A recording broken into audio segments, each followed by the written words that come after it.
Bonjour et bienvenue sur le podcast For Me Talks. Dites-moi, quel verbe en français on utilise pour exprimer le passé récent?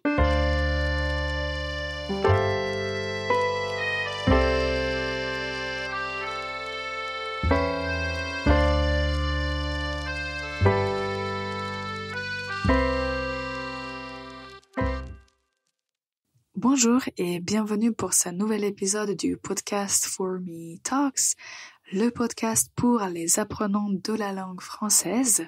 Moi, je m'appelle Ivana, je suis prof de français et je suis là pour vous aider à vous améliorer en français. Alors, avant de commencer notre sujet, j'aimerais vous inviter à liker notre podcast si vous aimez bien l'écouter, à écrire des commentaires et surtout à nous proposer des idées ou des sujets dont vous aimeriez que je parle. Moi, j'aime bien entendre votre opinion, donc n'hésitez pas à nous écrire. Avant de vous donner le sujet, je vous ai déjà donné, on peut dire, un petit indice et voici un autre indice. Écoutez bien la phrase de la faute de la semaine. J'ai venu à la fête. J'ai venu à la fête. Quelle est la faute? C'est en fait le mauvais usage de l'auxiliaire au passé composé. Le verbe venir est considéré comme un verbe de mouvement, donc il va toujours utiliser le verbe être comme auxiliaire au passé composé.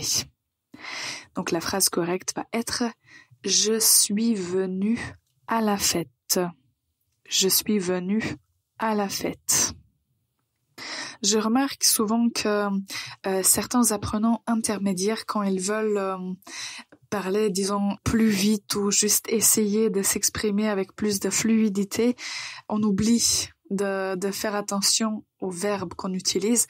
D'habitude, ça devrait être fait intuitivement, automatiquement, mais il faut venir à ce stade où vous allez, en fait, où votre cerveau va identifier de quel verbe vous parlez et vous allez presque automatiquement utiliser le bon auxiliaire. Donc, il faut pratiquer même quand vous êtes tout seul à la maison ou peu importe où, vous pouvez essayer de penser à un verbe en français et juste d'essayer de le conjuguer dans quelques temps que d'habitude vous utilisez quand vous parlez en français. Alors, si vous ne l'avez pas deviné, aujourd'hui, on parle du verbe venir. Alors, on peut dire que c'est un verbe qui est plutôt important en français. On l'utilise très souvent et de l'autre côté, il est un petit peu irrégulier. Mon conseil que j'ai donné, je crois, plusieurs fois déjà, quand vous apprenez des verbes qui sont un petit peu irréguliers, maîtrisez tout d'abord le présent. Alors maintenant, on va tout d'abord apprendre ou réviser le présent du verbe venir et puis on va apprendre quelques usages, on peut dire principaux ou les usages les plus communs. Alors le présent, n'hésitez pas à répéter après moi. Je viens, tu viens, il, elle, on vient, nous venons, vous venez, ils, elles viennent. Il faut remarquer qu'on va avoir 3 différentes bases pour le présent et les prononciations différentes. Tout d'abord, à l'infinitif, on va dire venir, venir. Et on va garder ça pour nous venons, vous venez. Mais au singulier, vous allez avoir la voyelle nasale. Viens, tu viens, il vient. Donc c'est nasal. Et pour la 3e personne du pluriel, on va clairement entendre le son et viennent. En fait, i et viennent, ils viennent. Donc, retenez bien, n'hésitez pas à répéter cette partie juste pour mémoriser comment bien conjuguer le verbe venir au présent. Alors maintenant, on va faire une toute petite pause et on revient pour voir quels sont les usages de ce verbe aussi important en français. On revient dans un instant. This podcast, For Me Talks, is sponsored by For Me Languages, an online language school. To book your first class, check out the website www.formelanguages.com. Bonjour et bienvenue encore une fois pour ce nouvel épisode du podcast For Me Talks. Aujourd'hui, on se concentre plutôt sur la grammaire et disons un peu de vocabulaire. On parle du verbe venir qu'on conjugue avec le verbe être au passé composé, mais comme je vous l'ai indiqué au début du podcast, le verbe venir peut aussi être un auxiliaire. Peut-être que vous avez entendu parler d'un temps qui s'appelle le passé récent. Donc, quand on parle d'un passé ou de quelque chose qui s'est passé assez récemment, on peut utiliser le passé récent. Et pour former le passé récent, il vous faut le verbe venir au présent, puis il faut ajouter la préposition de et le verbe principal à l'infinitif. Par exemple, Paul est là. Désolé, il vient de sortir. Ou par exemple, je viens d'appeler Marie, elle ne pourra pas venir demain soir. Je viens d'appeler, ça veut dire j'ai appelé Marie ou j'ai terminé l'appel il y a quelques instants, quelques minutes. Donc quand vous parlez d'un passé qui est récent, n'hésitez pas à utiliser le passé récent. L'un des principaux usages du verbe venir, c'est qu'on veut indiquer notre origine. Donc on va dire je viens de et on va dire le nom de la ville ou du pays d'où on vient. Donc elle vient de Paris. Elle vient de France. Ou bien quand il s'agit des pays féminins, on va juste dire de ou des villes. Mais s'il s'agit des pays masculins ou bien pluriels, on va avoir une autre structure. Donc, on va utiliser soit du, il vient du Portugal, il vient du Portugal. Et ma préférée, qu'il faut apprendre à bien prononcer, ils viennent des États-Unis. Ils viennent, ils au pluriel, ils viennent des États-Unis. Donc ça, ce sont le passé récent et venir de pour indiquer l'origine. On peut dire que ce sont les usages les plus communs. Il y a une expression que j'aime bien utiliser, c'est venir à l'esprit. Quand je pense à quelque chose juste spontanément, quand une idée me vient à l'esprit, ça signifie que peut-être que j'ai discuté de quelque chose et voilà, j'ai fait un déclic et quelque chose m'est venu à l'esprit. Donc ça, c'est une bonne expression, venir à l'esprit. Une autre expression dont j'aimerais parler, malheureusement, vous allez l'entendre, je crois, plutôt souvent, venir en aide à quelqu'un, ça signifie aider quelqu'un.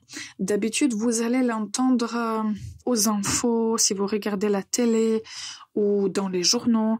Ils vont dire, par exemple, les pompiers sont venus en aide aux blessés. Ils sont venus en aide. Venir en aide. Et la dernière expression dont j'aimerais parler aujourd'hui, c'est pas venir, mais c'est revenir.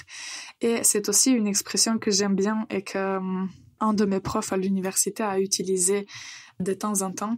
Quand on parle d'un sujet spécifique et à un moment on s'arrête pour faire une digression et pour parler de quelque chose qui n'a rien à voir avec le sujet initial, ça s'appelle une digression. Et au moment où on veut revenir à notre sujet, revenir au sujet principal, mon prof avait l'habitude de dire « revenons à nos moutons ». Et revenons à nos moutons. Le mouton, comme vous le savez, c'est l'animal, mais en français, c'est l'expression. Donc, si quelqu'un vous dit « revenons à nos moutons », ça signifie « revenons au sujet principal ». Donc, à retenir, le verbe « venir », on va l'utiliser pour exprimer un passé récent, pour indiquer l'origine. Il y a beaucoup d'autres expressions avec le verbe venir. Donc, si vous êtes intéressé, je vous invite à faire des recherches ou si vous voulez, je peux faire un autre podcast, mais écrivez-moi pour que je sache que ça vous intéresse.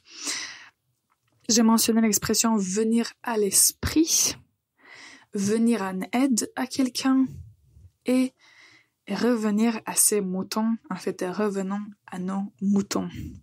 C'est un verbe qu'on utilise souvent en français, donc mémorisez bien le présent de ce verbe et une fois que vous maîtrisez le présent, après tout le reste va être beaucoup plus facile, surtout que en fait, il faut savoir, une fois que vous apprenez le présent du verbe venir, vous allez connaître la conjugaison au présent de tous les verbes qui contiennent le verbe venir comme revenir, devenir, il y en a beaucoup d'autres. Donc, c'est un verbe, on peut dire, assez utile à savoir. D'accord. La dernière chose pour aujourd'hui, comme c'était le cas dans nos épisodes précédents, je vous donne une phrase de nos 50 phrases essentielles. Pour les personnes qui n'ont pas encore téléchargé le PDF, allez sur notre site www.formelanguages.com et sur la page d'accueil, vous allez trouver une section dédiée à ce document et vous allez pouvoir télécharger le document gratuitement. La phrase que j'ai choisie pour aujourd'hui, c'est « Qu'est-ce que tu penses ?» Qu'est-ce que tu penses? Qu'est-ce que tu penses? On peut aussi ajouter le mot « en » et dire « Qu'est-ce que tu en penses ?» Qu'est-ce que tu en penses? Donc si on discute en français avec quelqu'un et on veut entendre l'opinion de l'autre personne, on peut lui demander « Qu'est-ce que tu en penses ?» Cette phrase, vous la retrouverez sous le numéro 30 dans le document et n'hésitez pas à réécouter cette partie juste pour bien maîtriser la prononciation. Alors cet épisode, comme je l'ai déjà dit, était plutôt un épisode grammaire, vocabulaire. Si vous aimez ce type de contenu et s'il y a d'autres verbes que vous trouvez peut-être difficiles à apprendre en français, n'hésitez pas à laisser un commentaire. Si vous avez aimé cet épisode, s'il vous plaît, mettez un pouce en l'air, c'est très important pour le podcast en ce moment. Et en tout cas, on est vraiment ouvert à toutes les suggestions, donc n'hésitez pas à nous contacter. Pour finir, je remercie toutes les personnes qui nous ont écoutés jusqu'à la fin. Bonne journée et à la prochaine.